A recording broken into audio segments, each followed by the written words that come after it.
کسی گاؤں میں ایک غریب مولوی رہتا تھا۔ وہ اس چھوٹے سے گاؤں کی اکلوتی مسجد کا امام تھا اور نماز کے علاوہ گاؤں کے بچوں کو قرآن بھی پڑھاتا تھا، جبکہ اس کی بیوی گاؤں کی بچیوں کو مدرسہ پڑھاتی تھی، جس سے ان کا گزر بسر ہو جاتا تھا۔ ان کی ایک ہی بیٹی تھی جو کہ بہت خوبصورت تھی۔ اس کی خوبصورتی کے چرچے دور دور تک پھیلے ہوئے تھے اور یہی بات گاؤں کے چودھری صاحب کے بیٹے تک بھی پہنچ گئی۔ اس نے موقع کی تلاش شروع کر دی کہ کسی طرح ایک بار اس حسین لڑکی کو دیکھ لے، آخر وہ ہے کیا بلا۔ ایک دن وہ مولوی صاحب کے گھر چلا گیا کہ کچھ نیاز وغیرہ دینے کے بہانے مولوی کی بیٹی کا دیدار بھی ہو جائے گا، اور اس طرح وہ اپنے مقصد میں کامیاب ہو گیا۔ جب امام صاحب مسجد میں نماز پڑھا رہے تھے تو اس نے دروازے پر دستک دی اور مولوی کی بیٹی کی آواز آئی، کون؟ اس نے کہا کہ اس کے پاس کچھ سامان ہے جو چودھری صاحب نے بھیجا ہے، وہ لے لے۔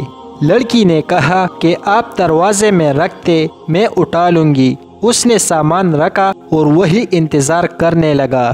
جب لڑکی نے سمجھا کہ سامان رکھنے والا چلا گیا ہے تو اس نے سامان اٹھانے کے لیے دروازہ کھولا تو اس لڑکے نے اسے دیکھا ہی نہیں بلکہ اس پر عاشق ہو گیا اور وہی اپنا دل دے بیٹھا۔ لڑکا گھر آیا اور ضد پکڑ لی کہ اس نے شادی کرنی ہے تو مولوی کی بیٹی سے ہی کرنی ہے۔ چودھری صاحب اس رشتے کے حق میں نہیں تھے۔ انہوں نے بیٹے سے کہا کہ میں جا کر مولوی صاحب سے بات کرتا ہوں۔ چودھری صاحب آئے اور مولوی سے کہا کہ میرا بیٹا شراب پیتا ہے، جوا کھیلتا ہے اور ہر برائی ہے اس میں۔ میں اپنے بیٹے کے لیے آپ کی بیٹی کا رشتہ مانگنے آیا ہوں۔ اگر آپ انکار کر دیں گے تو میں ہنسی خوشی چلا جاؤں گا۔ یہ نہ سوچنا کہ میری ناراضگی آپ کی زندگی میں کوئی خلل ڈالے گی۔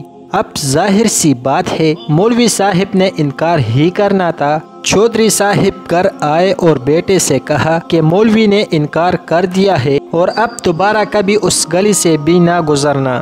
لیکن لڑکے کو بہت غصہ آیا کہ اتنی دولت، عزت اور شہرت کے باوجود مولوی نے یہ رشتہ کیسے ٹکرا دیا، میں ضرور انتقام لوں گا، اور اس نے دل میں انتقام کی ٹھان لی۔ ادھر مولوی صاحب کی بیٹی بیمار ہو گئی اور اسے پیٹ میں درد شروع ہو گیا۔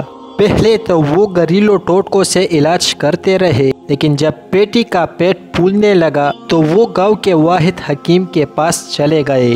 اس وقت الٹرا ساؤنڈ وغیرہ اور جدید آلات تو تھے نہیں، لہٰذا حکیم صاحب نے بچی کی نبض چیک کی، پیٹ میں درد کی شدت کو جانچتے ہوئے بتایا کہ آپ کی بیٹی حاملہ ہے۔ مولوی کے گھر میں تو جیسے کہرام مچ گیا، ایک قیامت آن پڑی۔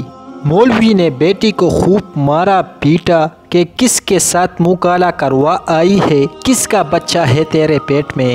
ایک دو بار اسے قتل کرنا بھی چاہا، لیکن ماں بیچ میں آ گئی۔ اسے یقین تھا کہ اس کی بیٹی بے گناہ ہے۔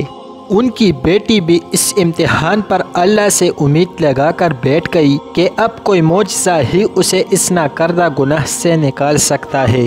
ادھر چودھری صاحب کے بیٹے نے جب 2-3 بار مولوی کو بیٹی کے ہمراہ حکیم کے پاس جاتا دیکھا تو حکیم کے پاس چلا گیا، تھوڑی سی رقم ادا کی تو حکیم نے ساری بات اگل دی۔ چودھری کا بیٹا واپس آیا اور گاؤں کے میراثی کو کچھ رقم دے کر سارے گاؤں میں اعلان کروا دیا کہ مولوی کی بیٹی بغیر نکاح کے حاملہ ہو گئی ہے۔ گاؤں کی عورتیں مولوی کے گھر آنے لگی اور پوچھنے لگی کہ ایسا کیا ہو گیا کہ بیٹی کو یہ گناہ کرنا پڑا، اس کی شادی کیوں نہ کروا دی، کس کے ساتھ منہ کالا کیا؟ عرض جتنے منہ اتنی باتیں۔ گاؤں کی پنچایت نے مولوی صاحب سے امامت واپس لے لی اور انہیں 1 ماہ کا وقت دے دیا کہ وہ اپنی رہائش کا بندوبست کسی اور گاؤں میں کر لے۔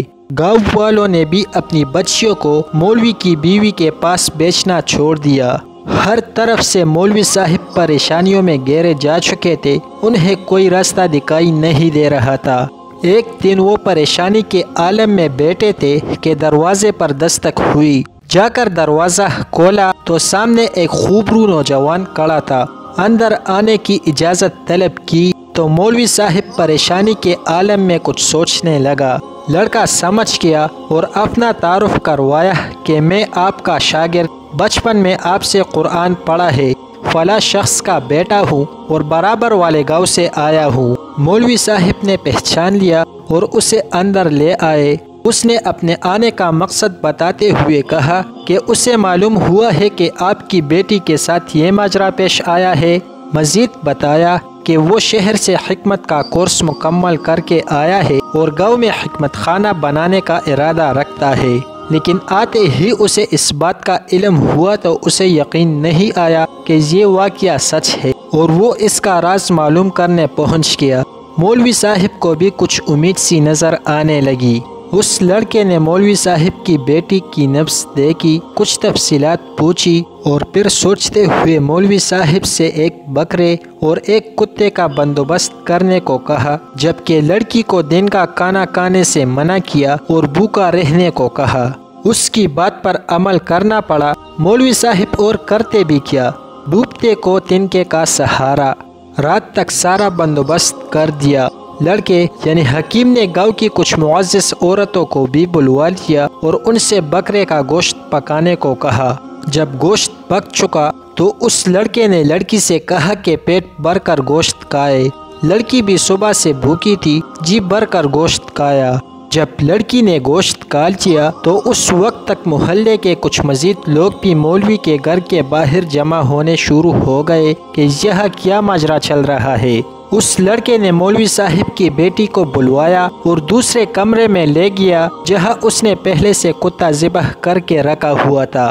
اس لڑکی کو بتایا کہ جو گوشت اس نے کھایا ہے وہ اسی کتے کا تھا، بس پھر کیا تھا، لڑکی نے الٹیاں شروع کر دی اور جو کچھ کھایا تھا سب باہر آنے لگا۔ کچھ ہی دیر میں اس کے پیٹ سے الٹی کے ذریعے ایک مینڈک بھی باہر نکل آیا، جسے سب محلے والوں نے اپنی آنکھوں سے دیکھا۔ جیسے ہی مینڈک باہر نکلا، لڑکی کو کچھ سکون سا محسوس ہونے لگا۔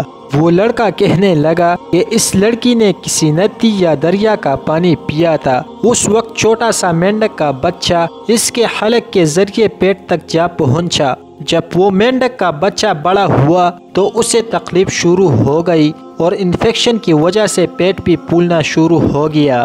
گاؤں کے سب لوگ اس لڑکے کی ذہانت اور حکمت دیکھ چکے تھے اور اس لڑکی کی پاک دامنی بھی سب پر واضح ہو گئی۔